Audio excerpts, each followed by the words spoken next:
هل جزاء الإحسان إلا الإحسان. Question suivante, question d'un frère. Assalamu alaikum, cher. Qu'Allah vous accorde le Firdaus, ainsi qu'aux admins et aux frères et sœurs présents. Amin. Une vidéo circule sur Internet montrant un frère reconverti faisant le tasbih en prenant un mouton pour le calmer avant l'immolation. Existe-t-il une sunna de ce type ou est-ce une innovation? Barakallahu fikum, jazakumullahu khayran, ainsi qu'aux admins. Et cher, j'aimerais juste rajouter dans cette question, certaines personnes, après avoir immolé la bête, posent le couteau sur le mouton et ils disent qu'en posant le couteau, il ne bougera plus. Est-ce que ça fait partie du shirk que de donner un pouvoir à un couteau tel que cela? Tfadal shirk. J'ai entendu ta question, par contre je n'ai pas entendu la première. Celle de la vidéo qui circule, etc. J'ai pas entendu qu'est-ce qu'il y a dans la vidéo. Tfadal.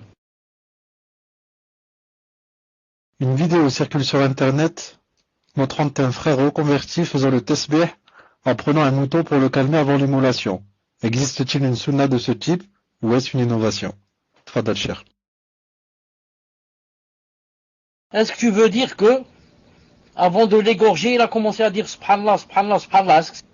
Il a commencé à dire subhanallah, subhanallah, subhanallah. Est-ce que c'est ça? Muslim, j'attends ta réponse. J'ai ouvert le PV au frère. J'attends qu'il me réponde, Inch'Allah, au PV.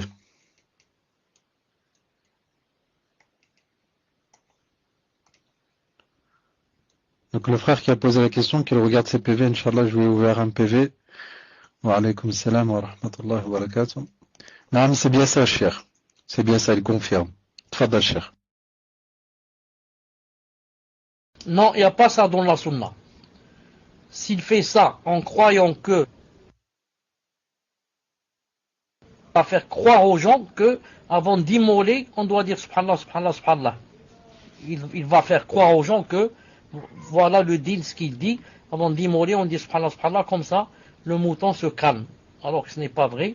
Il n'y a pas ça dans le din. S'il y avait le prophète sallam, nous l'aurait montré pour comment faire pour calmer un mouton. Quant à après immoler, on pose le couteau sur le mouton, ça aussi, ça rentre dans la bid'a. Ça n'existe pas ça dans la sunna, ni dans la sharia, ni ça a été prouvé, ni ça a été prouvé dans la réalité que si on posait le couteau sur lui, il se calmerait, bi'idhnillahi ta'ala.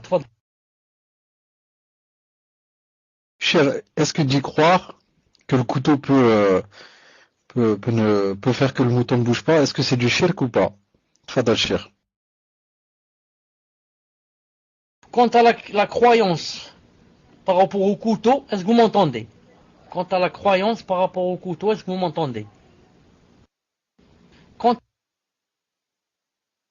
à si on croit que le couteau de lui-même, c'est lui qui va arrêter le mouton de bouger, etc., ça rentre dans le shirk. Si on va croire que c'est le mouton, on rentre dans le shirk. Mais si on va croire que le fait de poser du fer, car le couteau est en fer, le fait de poser du fer sur le mouton, ça a une influence sur son sang ou sur ses veines ou je ne sais pas, sur les nerfs, et que ça peut l'arrêter, ça c'est autre chose. C'est un peu comme maintenant on dit que quand quelqu'un par exemple a l'épilepsie, tombe par terre, que si on lui met quelque chose qui est en fer dans sa main, comme une clé ou un bracelet ou n'importe quoi, que ça le calme. Si c'est comme ça, et que ça se prenait, lui a donné cette capacité, dans le cas, ça ne rentre pas dans le shirk. J'espère que vous avez compris la différence. Alors que ça a été prouvé, Inch'Allah Ta'ala, que le fer est dans le calme, dans le fait de calmer l'épileptique. Et je pense la même chose pour le mouton, Allahu A'lam.